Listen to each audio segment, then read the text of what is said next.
enchaîne avec Airbus, dont le titre pourrait profiter de la remontée en puissance du trafic aérien européen, avec près de 30 000 vols par jour en moyenne en juin, c'est 85% du niveau de juin 2019. Et en plus, l'Association internationale du transport aérien a réévalué ses projections sur la reprise du trafic aérien, et elle table sur un retour au niveau de 2019.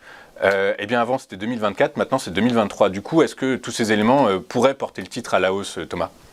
Oui, c'est assez impressionnant de voir que ces dernières semaines, les investisseurs ont énormément réagi à la baisse de Airbus, c'est-à-dire qu'ils ont acheté massivement, puisqu'on gagne un peu plus de 5% sur une semaine sur le titre Airbus, ce qui n'est pas négligeable, puisque Airbus est un titre qui est en difficulté, dont le chiffre d'affaires pour la société est toujours sous son niveau de 2019.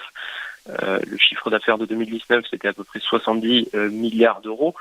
On est en dessous, mais on a quand même des signaux qui montrent qu'on a une reprise, puisqu'en juin, l'entreprise elle a publié une livraison de 60 appareils, donc c'est-à-dire un rythme très convenable de livraison en nette augmentation.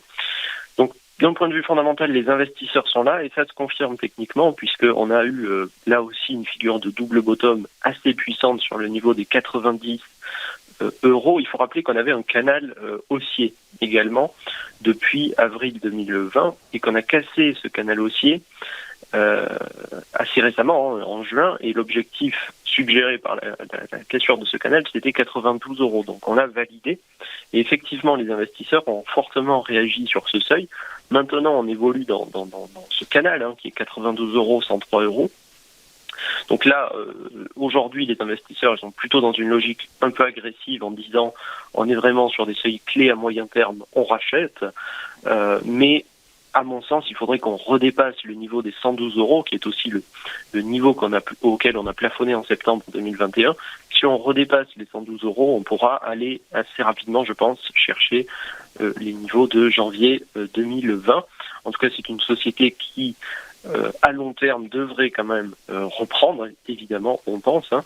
Les investisseurs semblent donner le même signal, mais il faut rappeler que dans l'absolu, rien n'est gagné, mais en tout cas, les investisseurs sont bien présents à l'achat. Ok, très clair. Du coup, j'imagine que les supports et résistances que vous avez définis, calculés, sont les bornes hautes et bornes basses de ce canal long terme. Alors, ce canal long terme, justement, on l'a cassé. C'est les bornes basses et la borne haute, notamment du retracement de Fibonacci, et qui correspond aussi aux lignes de coût des figures techniques, en tout cas une figure de double bottom en particulier.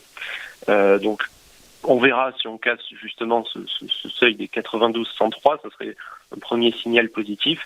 Et ensuite, le niveau des 112 euros, qui permettrait, je pense, d'aller beaucoup plus loin par rapport au titre. À voir dans les prochains mois ce que le titre fera, mais en tout cas aujourd'hui les investisseurs ont plutôt une stratégie agressive en disant on a validé ce support de moyen terme, on va essayer d'aller chercher la résistance de moyen terme, et si on dépasse au-delà, on sera encore plus gagnant au regard de la situation fondamentale, puisque comme je disais, Airbus reprend ses livraisons sur un rythme tout à fait convenable.